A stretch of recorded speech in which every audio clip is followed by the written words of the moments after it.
오빠, 오늘도 마누라한테 문상 간다고 했어?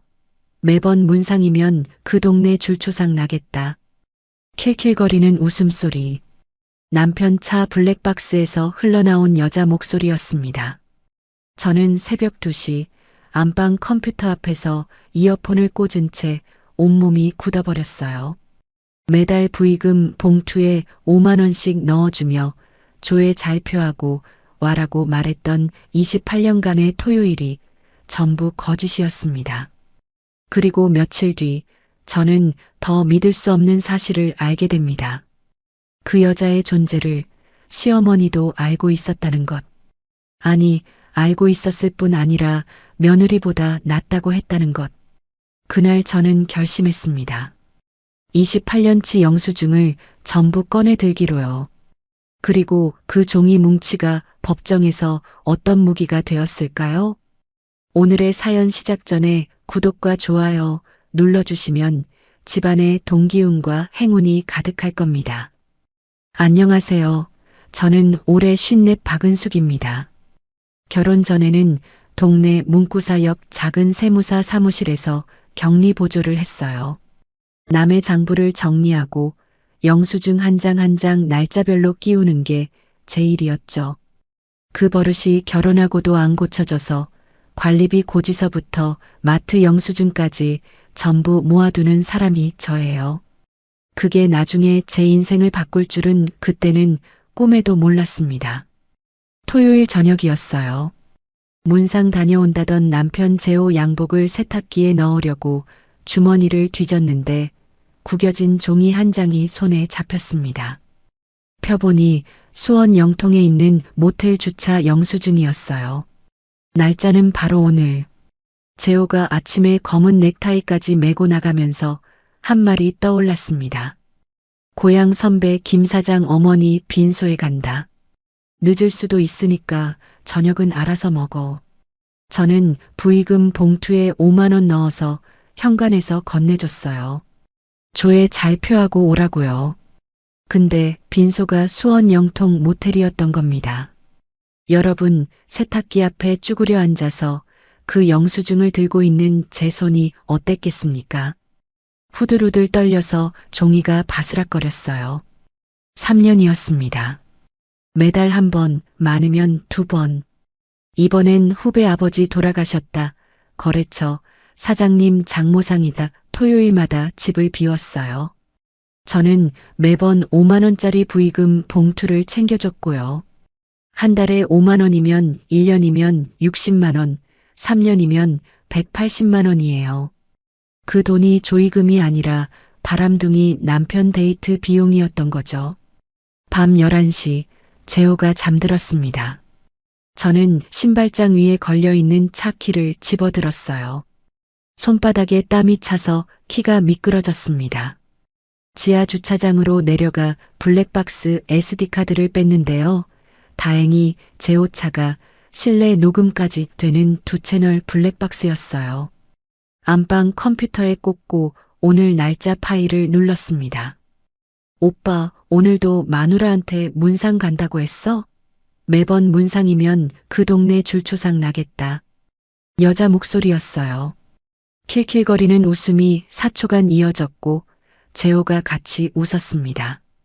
저는 이어폰을 꽂고 볼륨을 줄였어요. 심장이 귀까지 뛰는 소리가 이어폰 너머 웃음소리랑 겹쳤습니다. 3개월치를 뒤로 돌렸더니 같은 여자 목소리가 계속 나왔어요.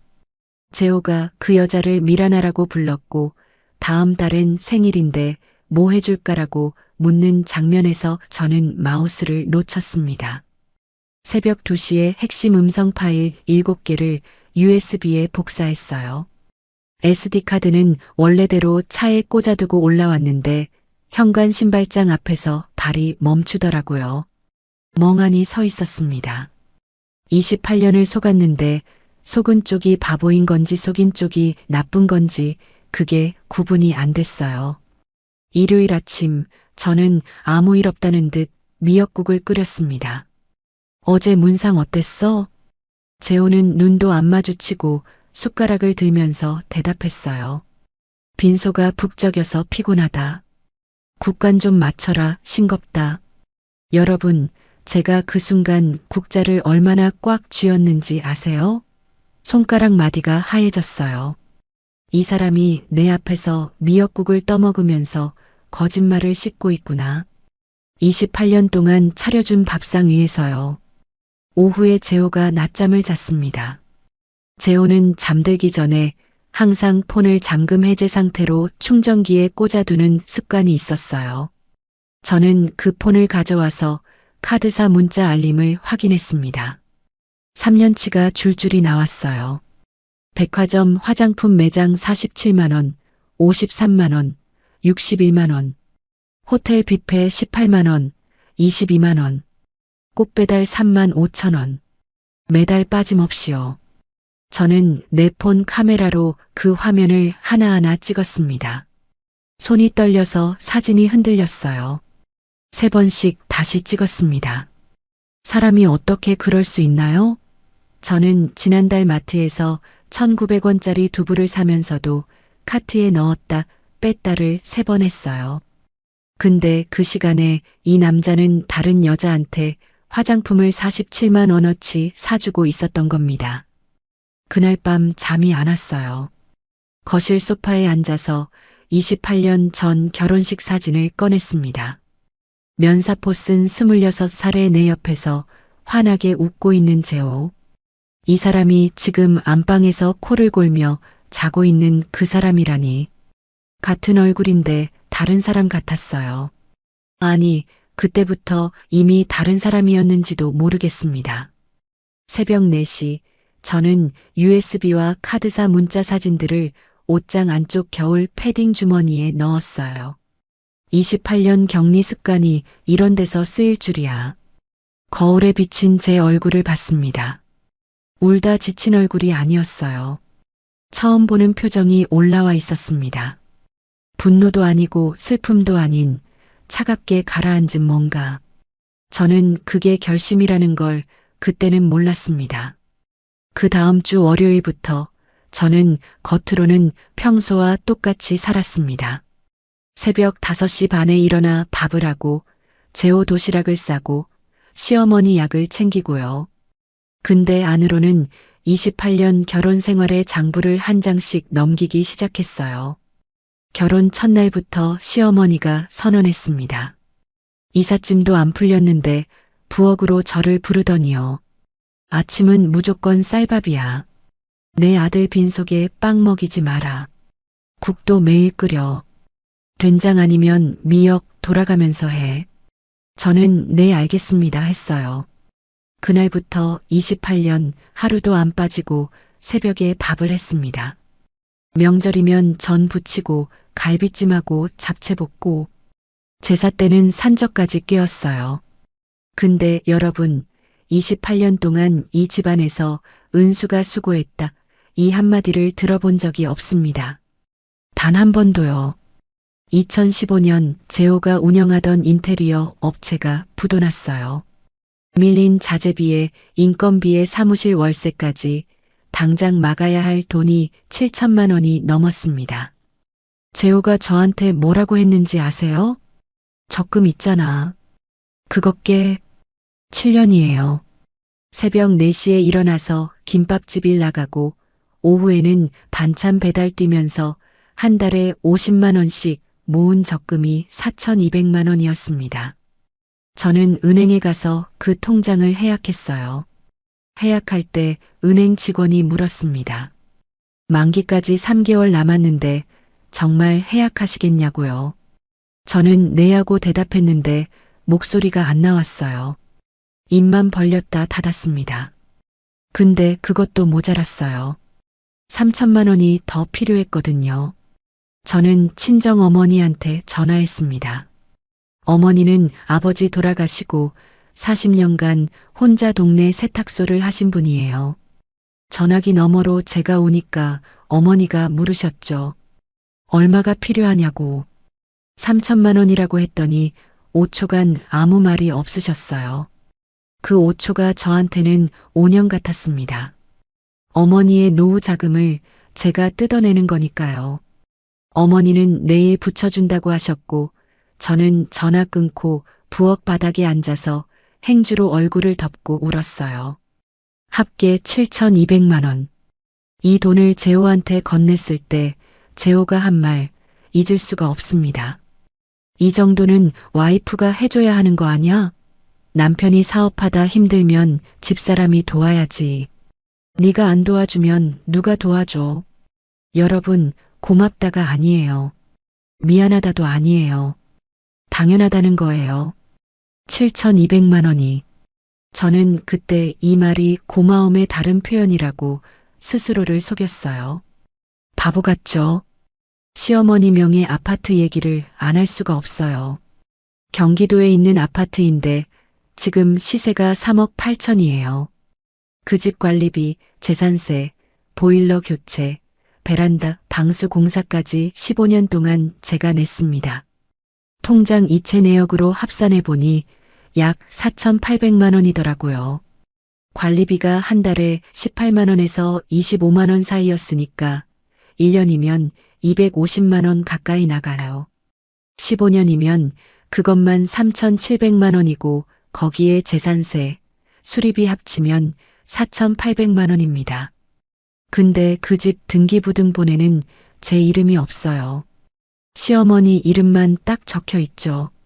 시누이 둘째 딸 유학 보조금 800만 원, 재호 교통사고 합의금 부족분 1,200만 원, 시아버지 장례비 분담금 500만 원. 이 집안에 제 돈이 안 들어간 곳이 없는데 돌아온 게 뭔지 아세요? 수요일 저녁이었어요. 재호가 퇴근하고 소파에 드러누워서 TV를 보다가 한마디 했습니다. 반찬이 왜 맨날 똑같냐? 좀 바꿔봐라. 입맛이 없어서 밥을 못 먹겠다. 저는 부엌에서 설거지를 하고 있었어요.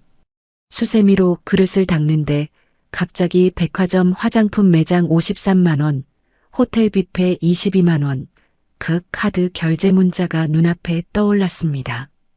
나도 모르게 손에 힘이 들어갔어요. 그릇이 깨졌습니다. 싱크대 안에서 사기 조각이 튀었어요. 야, 그릇도 못 잡냐? 하는 일이 그것밖에 없으면서 그것도 제대로 못해? 제가 잘못한 건가요? 28년 동안 새벽에 일어나서 밥하고 시어머니 모시고 돈 벌어서 갖다 바친 사람한테 할 소리가 그거예요? 금요일 밤 재호가 잠들고 저는 또 충전기에 꽂혀 있는 재호 폰을 가져왔어요. 카카오톡 미란 대화방을 열었습니다. 미란이 170만 원짜리 가방 사진을 보내면서 생일 선물로 사달라고 했고 재호가 알았다고 답했더라고요. 그 날짜가 뭔 날인지 아세요? 제가 시어머니 집 보일러 수리비 68만 원을 이체한 바로 그날이에요. 같은 날 한쪽에서는 68만 원 수리비를 내고 한쪽에서는 170만 원 가방을 약속하고 있었던 겁니다. 토요일 재호가 또 검은 넥타이를 메고 현관에 섰습니다. 오늘 후배 할아버지 문상이야. 늦을 수도 있어. 저는 부의금 봉투를 건네면서 재호 눈을 똑바로 봤어요. 이 사람이 눈을 피하나 보자 했거든요. 근데 안 피해요. 태연하게 봉투를 받아들고 금방 올게 하면서 문을 닫았습니다. 3년간 이 짓을 반복하면서 눈 하나 안 깜빡하는 거예요. 진짜 어처구니가 없더라고요. 일요일 서랍장을 정리하다가 서랍 깊숙이 밀어 넣어진 명함 한 장을 발견했습니다. 미란 네일, 대표 최미란. 명함 뒷면에 재호 글씨로 수원 영통 모텔 비밀번호가 적혀 있었어요. 문상 다닌다는 남편 양복 서랍에 상간녀 네일숍 명함이 있었던 겁니다. 속이 뒤집어져서 화장실로 뛰어갔어요. 세수를 하는데 거울 속 제 얼굴이 보였습니다. 주름진 눈가에 다크서클이 내려앉은 쉰냄 먹은 여자 얼굴. 재호는 이 얼굴이 아니라 43 최미란 얼굴을 보면서 웃고 있었던 거예요. 그날 밤 저는 증거를 전부 확인했습니다. USB 속 블랙박스 음성 7개, 카드사 문자 알림 사진 36장, 카톡 화면 사진 4장, 명함 사진 1장. 28년간의 헌신이 숫자로 얼마인지, 이 남자의 배신이 증거로 몇 개인지 정리는 끝났어요. 근데 이걸 누구한테 먼저 말해야 하는지를 모르겠더라고요. 불 끄고 누웠는데 천장만 보였습니다. 그 다음 주 화요일 저는 더 이상 혼자 끌어안고 있을 수가 없었어요. 아들 준혁이한테 전화를 걸었습니다. 퇴근하고 잠깐 볼 수 있냐고요. 준혁이가 뭔 일이냐고 물었는데 저는 만나서 얘기하자고만 했어요. 전화기로는 도저히 꺼낼 수 있는 말이 아니었거든요. 준혁이가 우리 아파트 근처 커피숍으로 나왔습니다. 아메리카노 2잔을 시켜놓고 마주 앉았는데 입이 안 떨어지더라고요. 종이 빨대를 만지작거리면서 한참을 뜸을 들였어요. 준혁아, 엄마가 할 말이 있는데 여기까지 말했을 때 준혁이가 먼저 커피잔을 탁 내려놓았습니다. 엄마 아빠 여자 있는 거 나도 알아. 여러분, 그 순간 제 머릿속이 하얘졌어요. 아들이 알고 있었습니다. 준혁이 목소리가 떨리고 있었어요. 이 애가 혼자 얼마나 끙끙 앓았을까. 저는 커피숍 냅킨을 집어들었는데 눈물이 이미 턱 밑까지 내려와 있었습니다. 준혁이가 말해줬어요. 6개월 전 설 명절에 온 가족이 모였을 때 택시를 부르려고 아버지 폰을 빌렸대요. 택시 앱을 여는데 카카오톡 알림이 떴답니다. 오빠 명절인데 나는 혼자야. 빨리 끝내고 와. 미란이가 보낸 메시지였어요. 준혁이는 그날 이후 아버지 폰을 틈틈이 확인해서 캡처를 12장 저장해뒀다고 했습니다. 월급 240만 원에 월세 45만 원 내면서 사는 27짜리 애가 6개월 동안 이걸 혼자 품고 출퇴근을 한 거예요. 엄마한테 말하면 엄마가 무너질 것 같아서 참아 못했어. 사람이 어떻게 그럴 수 있나요? 아버지가 할 짓을 아들한테 떠넘긴 거잖아요. 재호는 밖에서 여자 만나고 킬킬거리고 있을 때 27 먹은 애가 그 비밀을 안고 매일 지하철을 탄 겁니다. 저는 재호한테보다 준혁이한테 더 미안했어요. 엄마가 미안하다. 이 말이 입에서 나왔는데 내가 왜 미안해야 하는 건지도 모르겠더라고요. 준혁이가 캡처를 보여줬습니다. 하나씩 넘기다가 한 장에서 손이 멈췄어요. 미란이가 재호한테 보낸 메시지였습니다. 오빠 어머님이 나보고 착하다고 하셨대. 며느리보다 낫다고. 오빠가 전해줬잖아. 저는 그 화면을 들고 있는 손에 힘이 풀려서 폰을 테이블 위에 내려놨어요. 시어머니가 알고 있었습니다. 알고 있었을 뿐이 아니라 상간녀 편을 들고 있었던 거예요. 며느리보다 낫다고. 15년 동안 관리비 내고 병원 모시고 약 챙긴 며느리보다 아들 바람 피우는 여자가 낫다고요. 사흘 뒤 토요일 저는 시어머니 아파트에 갔습니다. 확인을 해야 했어요. 직접 들어야 했습니다. 거실에 앉아서 차를 따르면서 물었어요. 어머니, 재호가 요즘 자주 늦는데 혹시 뭐 아시는 거 있으세요? 시어머니는 TV에서 눈을 안 떼더라고요. 몰라. 남자가 바깥 일이 있는 거지. 바깥일? 그 단어가 걸렸습니다. 저는 한 발 더 들어갔어요. 혹시 재호한테 다른 여자가 있는 건 아닌가요? 그랬더니 시어머니가 그제야 리모컨으로 TV를 끄고 저를 돌아보면서 말했습니다. 그래, 알고 있다. 재호가 좋아하는 여자가 있어. 미란이라고 착한 아가씨더라. 여러분, 착한 아가씨래요. 남의 남편을 3년간 만나면서 마누라 정리하라고 조르는 여자가 착한 아가씨라고요. 저는 귓속에서 윙하는 소리가 나면서 시어머니 입모양만 보였어요. 소리가 안 들렸습니다. 28년간 이 사람 병원비를 내고 약을 챙기고 명절마다 차례상을 차린 며느리 앞에서 상간녀를 착한 아가씨라고 부르는데 제가 무슨 말을 할 수 있겠습니까? 근데 시어머니는 거기서 안 멈추더라고요. 네가 좀 부족하니까 재호가 밖에서 찾는 거 아니겠어. 나이도 먹을 만큼 먹었으니까 깔끔하게 이혼해 주는 게 도리지. 이혼해 주는 게 도리래요. 도리. 15년 동안 관리비 4,800만 원을 낸 며느리한테 할 소리가 이혼해 주는 게 도리라고요. 시어머니가 제 손 위에 자기 손을 포개 얹었는데 그 손이 따뜻해서 더 소름이 끼쳤어요. 저는 그 손을 천천히 빼면서 물었습니다. 어머니, 제가 이 집에 15년 동안 얼마를 냈는지 아세요? 그건 며느리 도리지. 돈 얘기를 하면 되겠니? 즉, 혀를 차더라고요. 돈 얘기를 하면 안 된대요. 돈은 내가 내고, 돈 얘기는 내가 하면 안 되고, 이혼은 내가 해줘야 하는 거래요.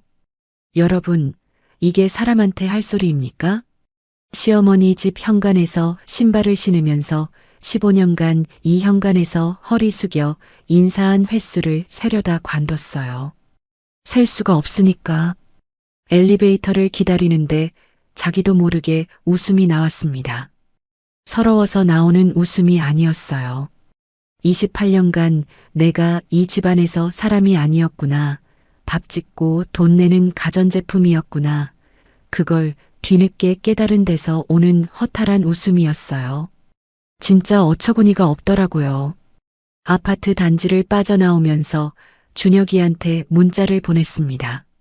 준혁아, 할머니도 알고 있었어. 엄마 이혼한다. 보내고 나서 제 문자를 다시 읽어봤어요. 이혼한다는 세 글자가 생각보다 담담하더라고요. 결심은 시어머니 거실에서 시작된 게 아니었어요. 블랙박스를 확인한 그 새벽에 이미 시작됐던 겁니다. 저는 그걸 그제야 인정했습니다. 집에 돌아오니 재호가 부엌에서 라면을 끓이고 있었어요. 저는 문 열고 들어서면서 재호 뒷모습을 봤습니다. 냄비에 계란을 하나만 넣더라고요. 나머지 하나는 냉장고에 남겨두는 거예요. 내일 자기가 먹으려고. 28년을 같이 살았는데 이 사람은 자기 몫을 챙기는 사람이지 나를 위해 뭔가를 남기는 사람은 한 번도 아니었습니다. 저는 신발을 벗으면서 결심했어요. 내일부터 움직이자. 이번에는 나를 위해서. 그 주 수요일 오후 저는 처음으로 주민센터에 갔습니다. 이혼을 하겠다고 결심은 했는데 어디서부터 시작해야 할지 도무지 모르겠더라고요. 변호사라는 사람을 만나본 적도 없고 법원이 어디 있는지도 몰랐어요. 제가 아는 거라곤 TV에서 본 법률 프로그램이 전부였습니다. 주민센터 1층에 들어서니까 게시판이 있었어요. 동네 행사 안내문, 문화교실 수강생 모집 포스터 사이에 종이 한 장이 붙어 있었습니다. 무료 법률 상담, 매주 수요일 오후 2시, 3층 다목적실. 저는 그 종이를 3번 읽었어요. 무료. 이 글자가 눈에 박혔습니다. 3층으로 올라가서 현장 접수를 했는데 대기가 길었어요. 1시간을 복도 의자에 앉아 기다렸습니다. 옆자리 할머니가 뭐 때문에 왔냐고 물어서 그냥 좀 알아볼 게 있어서요 라고 둘러댔는데 무릎 위에 올린 두 손이 꽁꽁 쥐어져 있었어요. 상담실 문을 열고 들어갔습니다. 대한법률구조공단에서 파견 나온 변호사 서윤 씨가 앉아 있었어요. 47이라고 했는데 눈매가 단정한 사람이었습니다. 저는 의자에 앉아서 준비한 말을 꺼내려는데 입을 열자마자 울음이 터졌어요. 3분 동안 아무 말도 못했습니다. 서윤 씨가 생수를 하나 따서 건네줬어요. 그 물을 반컵 마시고 나서야 겨우 한 문장을 뱉었습니다. 남편이 3년째 다른 여자를 만나고 있고 시어머니도 알고 있고 28년 동안 시댁에 들어간 돈이 1억이 넘는데 제 이름으로 된 재산은 하나도 없습니다. 서윤 씨가 제 말을 끊지 않고 끝까지 들었어요. 노트에 뭔가를 세 줄 적더니 저를 보면서 말했습니다. 사모님, 블랙박스 녹음이 있고 카카오톡 캡처가 있고 28년간 이체 내역이 통장에 남아 있다고요? 그 세 가지면 싸울 수 있습니다. 싸울 수 있다. 여러분, 이 말을 제가 28년 만에 처음 들었어요. 시어머니는 이혼해 주는 게 도리라고 했고, 재혼은 네가 뭘 했다고 그러냐고 했는데, 처음 만난 사람이 싸울 수 있다고 한 거예요. 저는 또 울 뻔했는데 참았습니다. 이제는 울 때가 아니라 들을 때였으니까요. 서윤 씨가 설명해 줬어요. 제가 재산이 없으니까 법률구조공단에서 소송을 무료로 도와줄 수 있대요. 변호사 비용 걱정을 안 해도 된다는 거였습니다. 그리고 전략을 하나하나 짚어줬어요. 첫째, 이혼하고 위자료 받고 살림 나누는 걸 한꺼번에 묶어서 재판으로 가는 게 유리하다. 둘째, 시어머니 집에 내가 15년 동안 넣은 돈을 통장 이체 내역이랑 영수증으로 합산해서 부당하게 가져간 돈을 돌려달라는 소송을 따로 걸 수 있다. 셋째, 재호랑 시어머니가 그 집을 팔아치우거나 남한테 넘기기 전에 집에 자물쇠를 걸어놔야 한다. 가압류라는 건데요. 쉽게 말하면 시어머니 집을 함부로 처분 못하게 묶어놓는 겁니다. 사모님 돈이 들어간 집이니까요. 여러분, 저는 15년 동안 그 집 관리비를 내면서도 제가 아무 권리가 없는 줄 알았어요. 며느리 돌이니까 당연한 거라고 시어머니가 그렇게 말했으니까 그런 줄 알았습니다. 근데 아니었던 거예요. 서윤 씨가 마지막에 한마디 더 했어요. 사모님, 28년간 영수증을 버리지 않으신 게 천만다행이에요. 그 종이들이 전부 증거입니다. 집에 돌아오니 재호가 아직 퇴근 전이었어요. 저는 2시간 동안 서랍장이랑 옷장을 뒤졌습니다. 관리비 납부 영수증, 재산세 이체 확인서, 보일러 교체 견적서, 친정어머니한테 빌린 3천만 원 차용증. 이것들을 식탁 위에 전부 펼쳐놓았어요. 종이가 식탁을 덮었습니다. 한 장 한 장 넘길 때마다 그날의 내가 떠올랐어요. 관리비 18만 원 이체하면서 이번 달도 빠듯하다고 한숨 쉬던 날 보일러 수리비 68만 원 나와서 반찬 배달을 3건 더 뛴 날. 근데 이제 이 종이들이 내 무기가 되는 겁니다. 저는 그걸 날짜 순으로 정리해서 투명 파일에 끼웠어요. 세무사 사무실에서 장부 정리하던 그 버릇이 28년 만에 빛을 보는 순간이었습니다. 준혁이한테 전화했어요. 캡처 12장을 카카오톡 나에게 보내기로 전송해달라고 부탁했습니다. 준혁이가 보내준 사진이랑 제가 찍어둔 카드사 문자 사진 36장, 블랙박스 USB 파일 7개를 합쳐서 노트에 손으로 직접 증거 목록을 정리했어요. 날짜, 금액, 증거 종류를 한 줄씩 적었습니다. 컴퓨터를 잘 몰라서 노트에 쓰는 게 편했어요. 근데 한 줄씩 적을 때마다 28년이 숫자로 바뀌는 게 이상하더라고요. 내 인생이 이 노트 10페이지 안에 다 들어가는구나 싶었습니다. 다음 주 월요일 서윤 변호사가 시어머니 아파트에 대한 가압류 신청서를 법원에 대리로 제출했습니다. 접수 완료됐다는 연락을 받았을 때 저는 부엌에서 저녁을 준비하고 있었어요. 전화를 끊고 도마 위에 칼을 내려놓았는데 이게 진짜 되는 건가 싶어서 멍하니 서 있었습니다. 결정이 나기까지 12주가 걸린다고 했어요. 그 사이 저는 매일 똑같이 생활했습니다. 재호한테 밥을 차리고 시어머니 병원을 다니면서 아무것도 모르는 척이요. 재호가 이번 주 토요일에 또 문상이 있다고 했을 때 저는 부의금 얼마 넣을까요 하고 대답했어요. 제 목소리가 너무 자연스러워서 스스로가 무서웠습니다. 서윤 변호사랑 이혼 통보 타이밍을 상의했어요. 서윤 씨가 말했습니다. 가압류 결정문이 시어머니한테 배달되기 전날 재호한테 먼저 이혼 의사를 밝히는 게 좋겠다고요. 재호가 눈치채고 재산을 빼돌릴 시간을 안 주려면 그게 전략적으로 유리하다고요. 가압류 신청 9일 후 서윤 씨한테 문자가 왔습니다. 가압류 결정 나왔습니다. 내일 시어머니 주소지로 결정문 송달됩니다. 저는 그 문자를 읽고 부엌에 서서 도마 위에 놓인 칼을 바라봤어요. 오늘 밤 재호한테 말해야 합니다. 손끝이 차가웠어요. 근데 28년 만에 처음으로 이 차가움이 두려움이 아니라 각오라는 걸 알았습니다. 그날 저녁 재호가 퇴근해서 소파에 앉아 TV를 켰습니다. 저는 맞은편 의자에 앉았어요. 리모컨을 누르는 재호 손을 보면서 입을 열었습니다. 재호 씨, 나 이혼할 거야. 재호가 리모컨을 내려놓지도 않고 대답했어요. 갑자기 무슨 소리야? 밥 먹고 이상한 소리 하지 마. 저는 다시 말했습니다. 이혼 소송을 진행할 거고 변호사도 선임했다고요. 그제야 재호가 고개를 돌렸어요. 눈빛이 당황한 게 아니었습니다.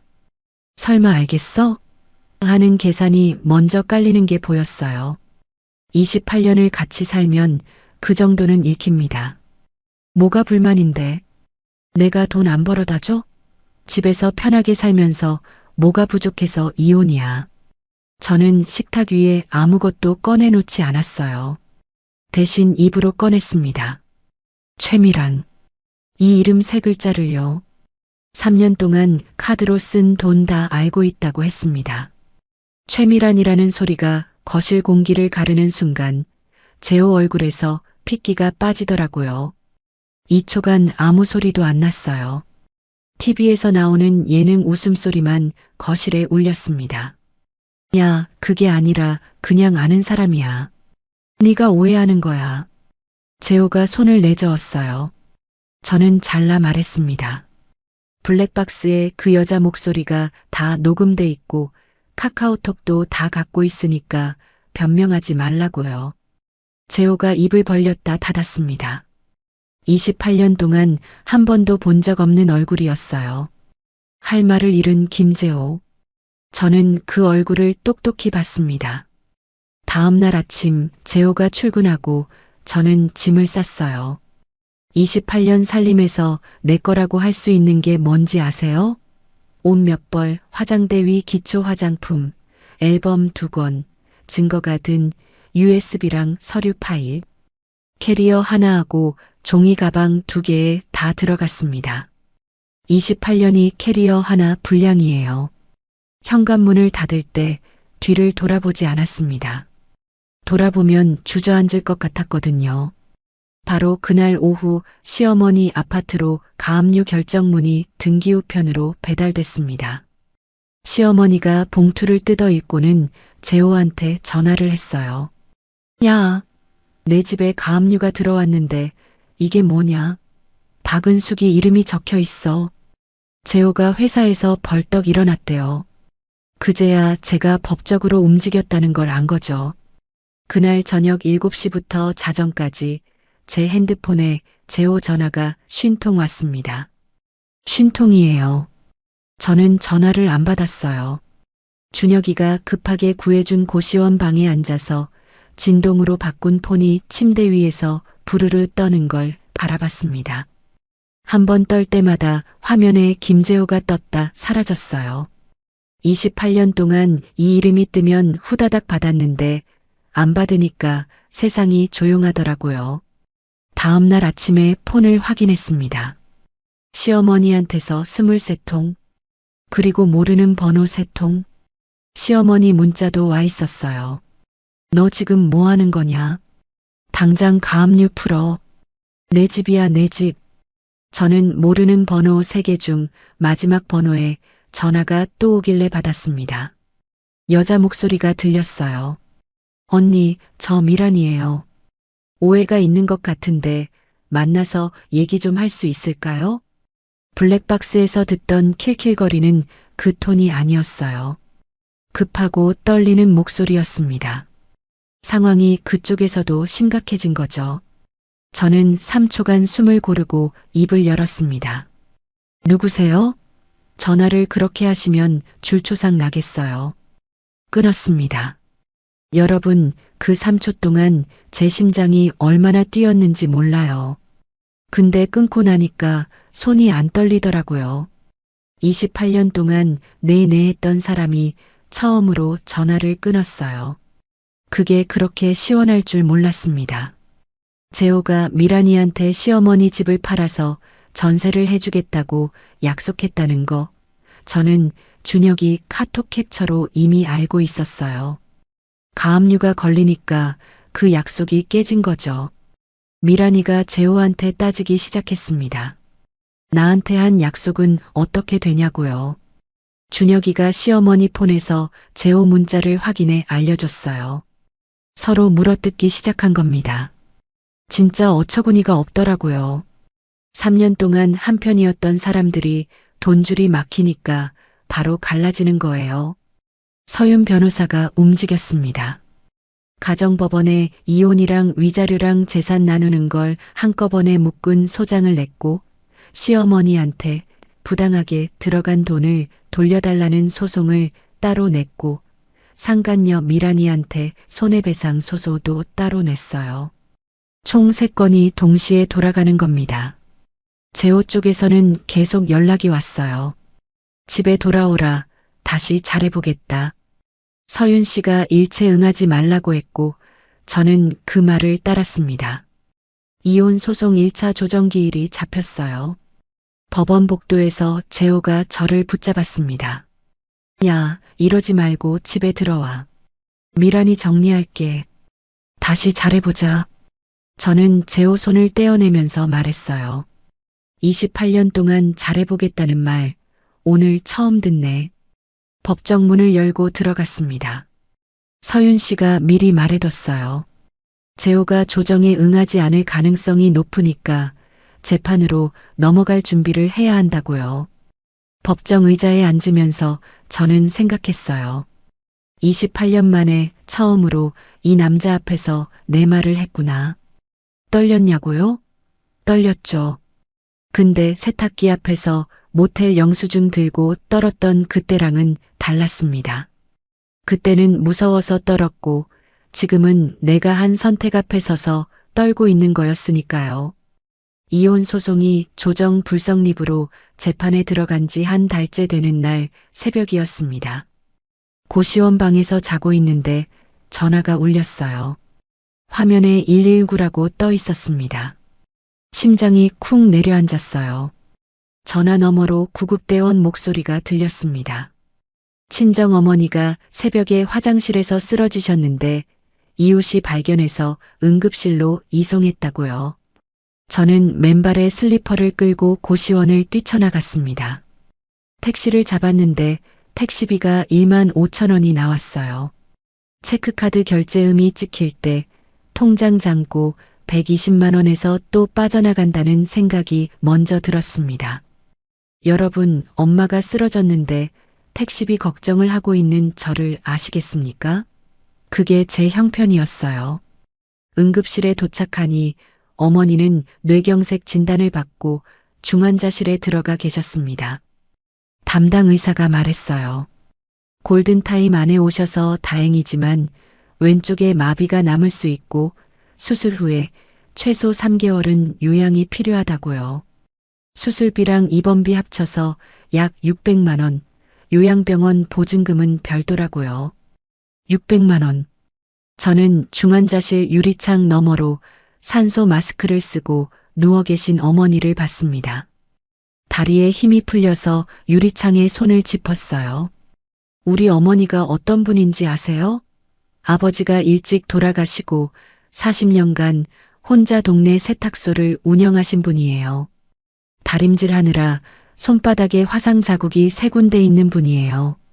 제 결혼 자금도 그 세탁소 수입에서 마련해 주셨고 제호 사업부도 때 3천만 원을 빌려준 것도 어머니 노후 자금에서 뜯어낸 거였습니다. 그 돈을 저는 아직 한 푼도 못 갚았어요. 그 어머니가 지금 중환자실에 누워 있는데 딸인 내가 수술비 600만 원이 없다는 거예요. 준혁이한테 전화했습니다. 엄마, 나 적금 깰게. 300만 원 보낼 수 있어. 저는 안 된다고 했어요. 그건 내 전세금 모으는 적금이잖아. 깨지 마. 근데 준혁이가 받아쳤습니다. 엄마, 외할머니 수술비가 먼저야. 월급 240만 원에 월세 45만 원 내는 27짜리 외동아들이 적금을 깨서 보내겠다는데 제가 어떻게 해야 합니까? 이 아이가 없었으면 저는 어디에 전화를 해야 했을까요? 친구요? 28년 동안 남편 흉도 안 보고 살았는데 갑자기 돈 빌려달라고 할 사람이 없었어요. 그 주 수요일 재호한테서 전화가 왔습니다. 은수가 어머니 쓰러지셨다며. 소송 취하해. 그러면 내가 위자료 1,000만 원 줄게. 그걸로 병원비 내.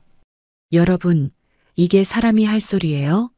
28년 동안 제 친정 어머니한테 명절 인사 한 번 시키기 어려웠던 사람이에요.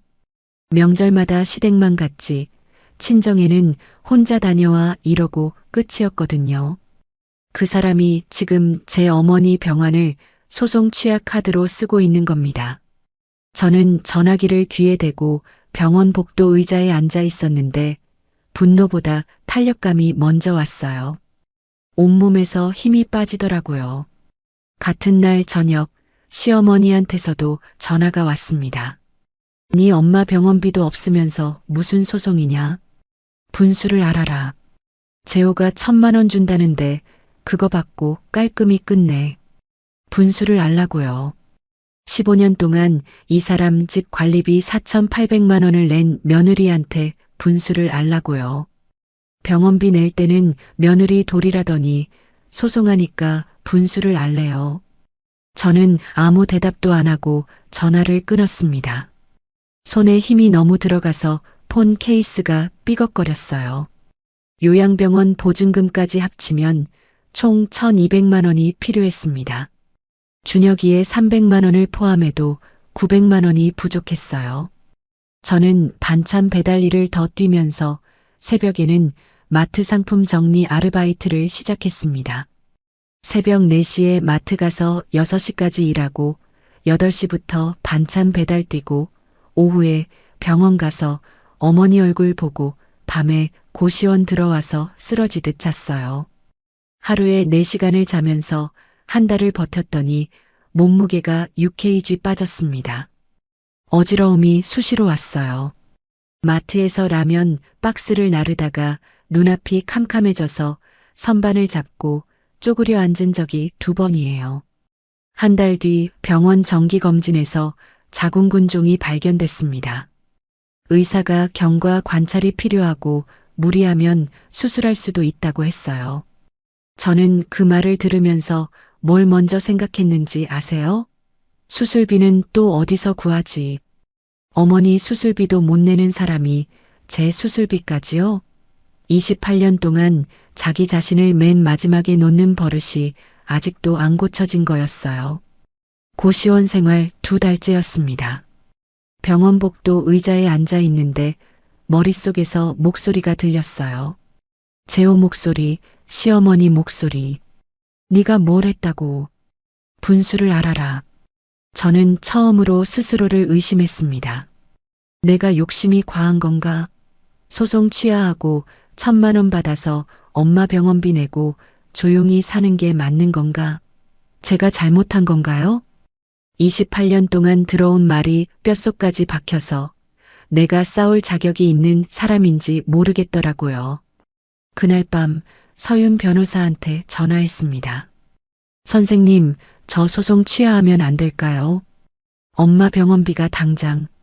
말하다 목이 메서 끊겼어요.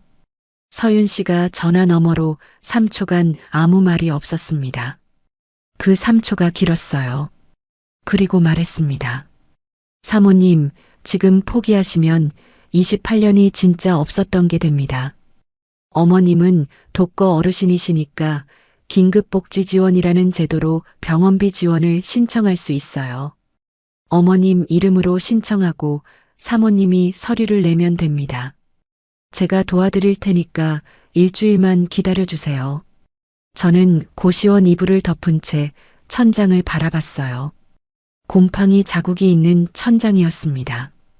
이 한마디를 믿어보기로 했어요.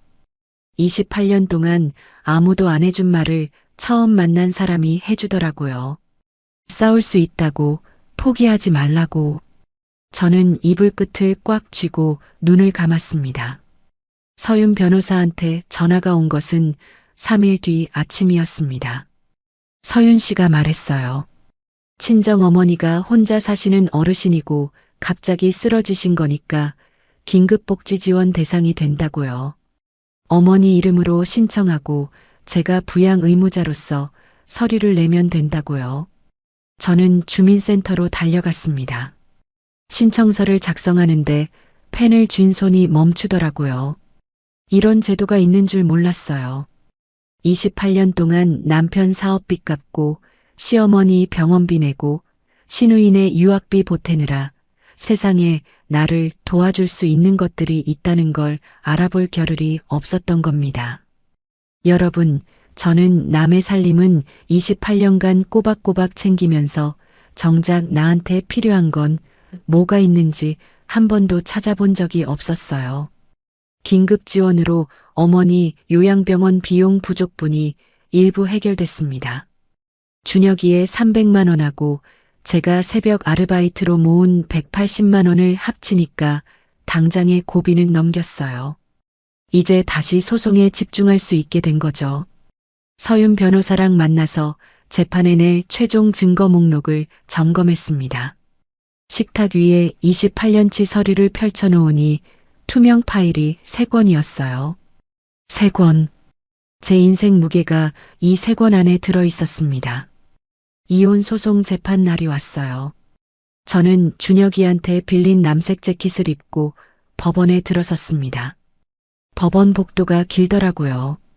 구두 소리가 울렸어요. 법정 문을 열고 들어가니 재호가 양복을 차려입고 자기 변호사랑 앉아 있었습니다.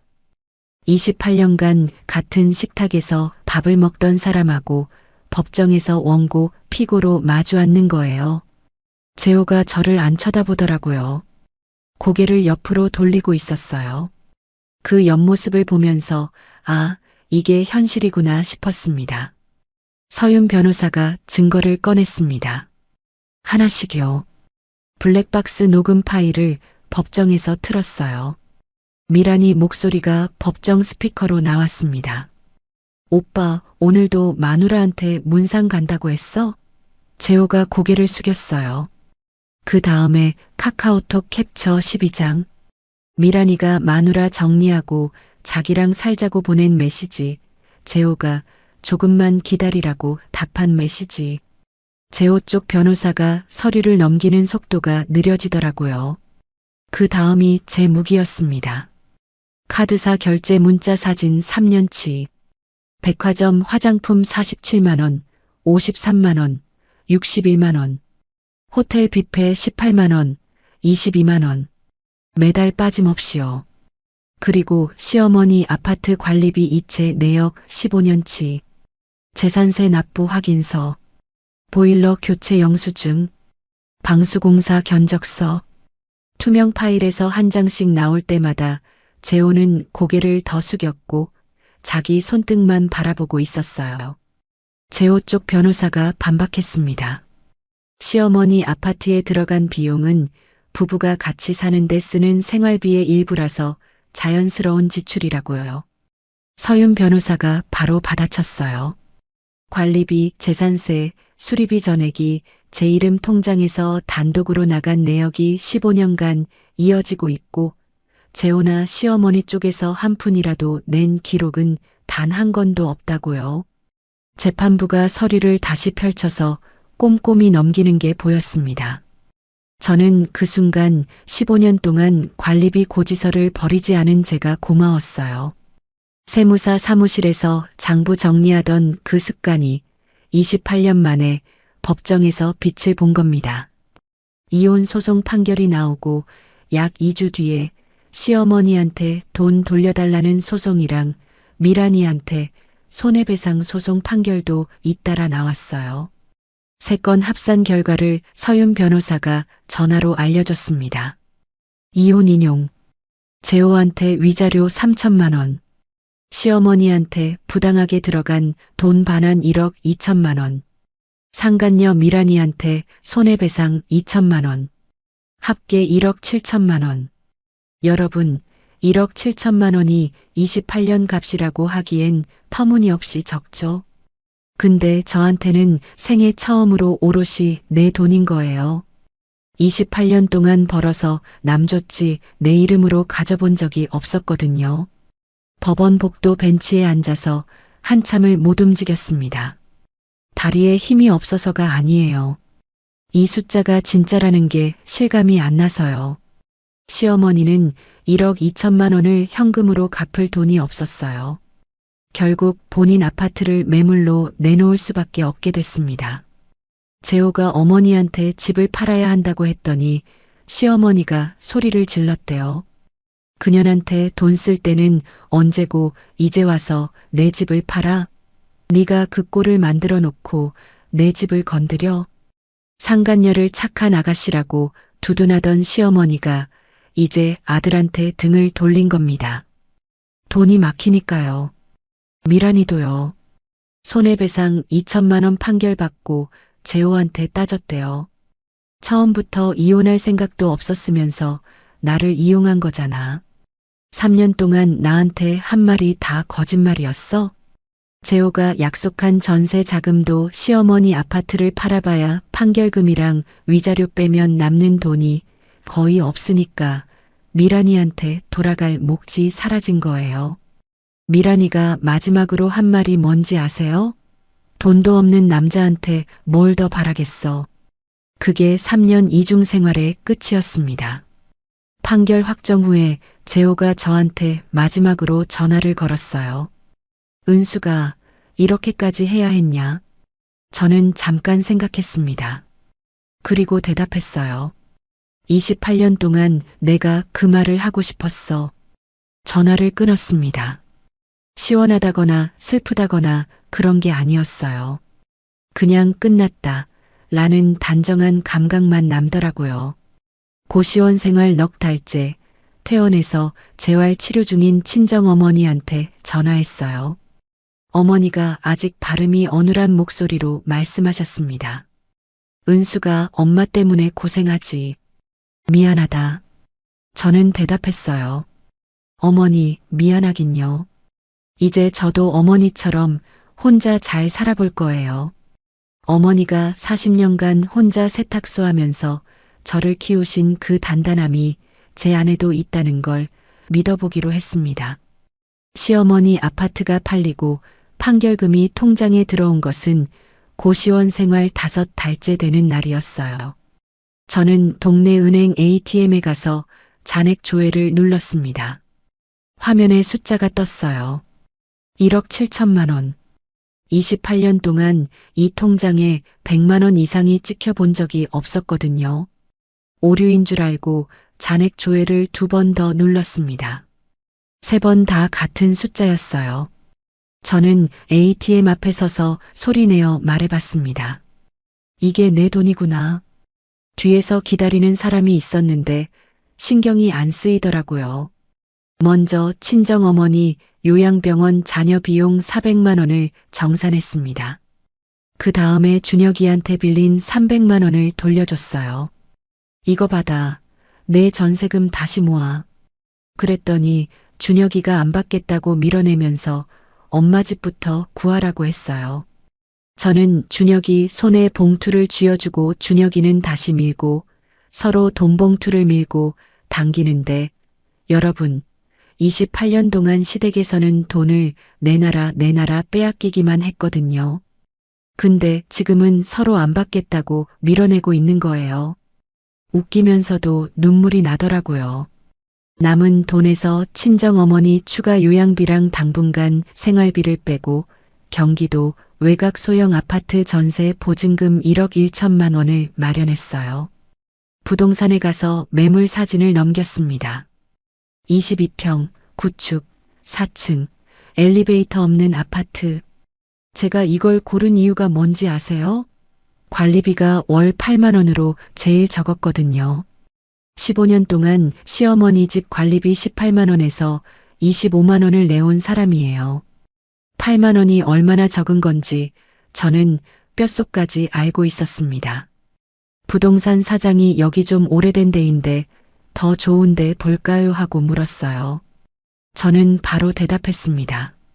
아니요, 여기가 좋아요. 제 목소리가 확신에 차 있었어요.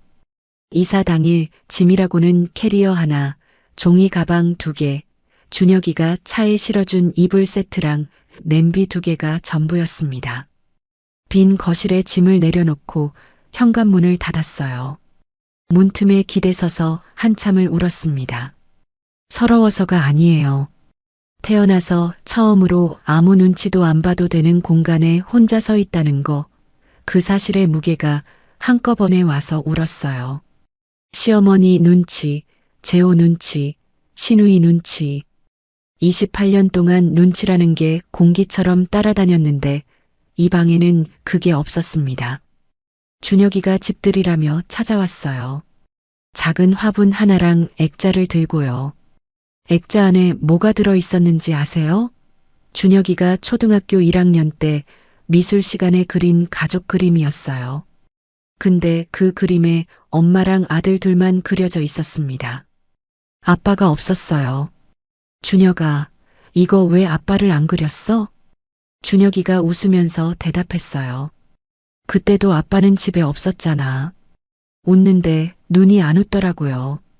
슬픔을 참는 웃음이라는 걸 엄마인 저는 알았습니다. 저는 그 액자를 거실벽에 걸었어요. 이 그림이 이 집의 첫 번째 장식이 됐습니다. 이사하고 일주일 뒤에 동네 반찬 가게에 취직했어요. 사장이 60대 여사장이었는데 면접에서 제 반찬 배달 경력을 듣더니 바로 말했습니다. 아줌마, 솜씨 좋으면 내일부터 나와.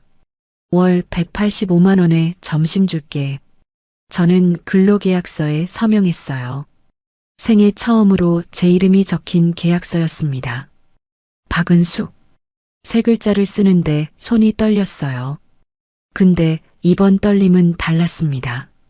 무섭거나 화가 나서 떠는 게 아니라 뭔가 시작되는 떨림이었어요. 한 달 뒤 주민센터 게시판을 지나가다가 눈이 멈췄어요. 처음 법률 상담을 발견했던 바로 그 게시판이었거든요. 거기에 시민 글쓰기 교실 수강생 모집이라는 안내문이 붙어 있었습니다. 수강료 3만 원. 저는 등록했어요. 28년 동안 내 취미가 뭔지, 내가 뭘 좋아하는지 한 번도 생각해 본 적이 없었거든요. 강의실에 앉아서 노트랑 펜을 꺼냈는데 학생처럼 앉아 있는 게 낯설면서도 가슴이 두근거렸습니다. 첫 과제가 나에게 보내는 편지였어요. 1시간 동안 첫 문장을 못 썼습니다. 남한테 편지는 써봤어도 나한테 편지는 처음이었거든요. 한참을 펜만 만지다가 결국 이렇게 시작했어요. 은숙에게 수고했어. 이 한 줄을 쓰고 나니까 뒤에 글이 멈추지 않고 나왔습니다. 다 쓰고 원고지를 접으면서 생각했어요. 28년 동안 남한테만 했던 말을 처음으로 나한테 했구나. 수고했다는 말. 이게 이렇게 어렵고 시원할 수 있다는 걸 54세 처음 알았습니다. 가을 어느 저녁이었어요. 퇴근하고 장을 봐서 들어왔습니다. 혼자 라면을 끓이면서 계란을 넣었어요. 2개를. 냄비에 계란 2개를 톡톡 깨서 넣는데 문득 손이 멈추더라고요. 28년 동안 계란을 넣을 때마다 계산을 했었거든요. 시어머니 드려야 하나, 재호모 남겨야 하나, 냉장고에 몇 개 남았더라, 내일 아침에 재호 도시락에 넣어야 하니까 아껴야 하나. 근데 지금은 그 계산을 안 해도 되는 거예요. 계란 2개가 다 제 거였습니다.